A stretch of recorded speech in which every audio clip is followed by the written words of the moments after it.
Noe from Senator Mikulski's office. Senator Mikulski sent a long and very beautiful letter. I just want to read one paragraph from it. She says, "We want to give young Americans, college grads, retirees, and military service alumni a chance to express the habits of the heart that were the foundation of this country, neighbors helping neighbors, communities sticking together, just like you have been doing at the Lighthouse shelter for many, many years," from Senator Mikulski. My comments will be brief. I confess that I didn't come to understand what an integral part the Lighthouse shelters played in the life of this city and this area for so many years. I didn't come to understand that until very, very recently.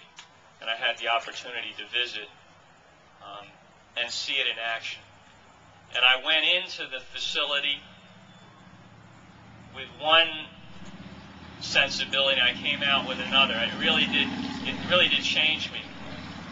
In part, I think, because when I was there, a young family came and presented for intake to come into the shelter, and I got to meet them and their 3-year-old son, who was running around there.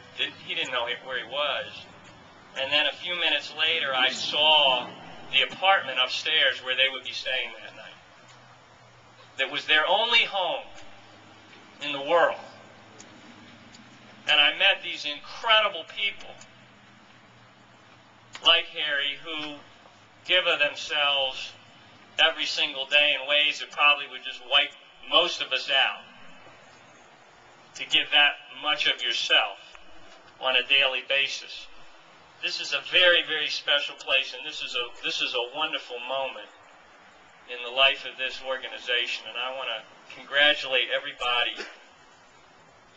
who've made this happen. And I'm privileged to be here with so many partners who've been integral to the process: elected public servants, business people, other sponsors who are going to make this happen. This is the beginning of the process of making this happen, and we're going to follow through. We're going to make sure that we finish this process. Let me close with this. A couple of years ago, I had the privilege of attending the National Prayer Breakfast in Washington, and the guest speaker that day was a fellow named Ward Brent. Some of you may have heard of him. He is the director of the U.S. Africa Foundation, which raises money to help children overseas.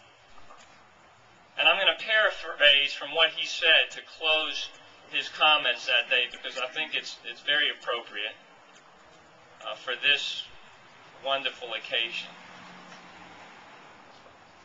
He said essentially, when a family finds itself homeless and therefore hopeless in many ways, not knowing what the future will bring, not knowing what will happen in the next minute, what is God's strategy for letting that family and the children in that family know that everything is going to be okay? In that darkest moment, what is God's strategy? What's God's plan? And he said the answer is simple and it's astounding. It's us. And the other thing he said is God has no plan B. So it's us. It's Lighthouse. That's going to make the difference in so many lives. And I congratulate all of you who are part of this. I know you're going to continue to stay involved. Congratulations.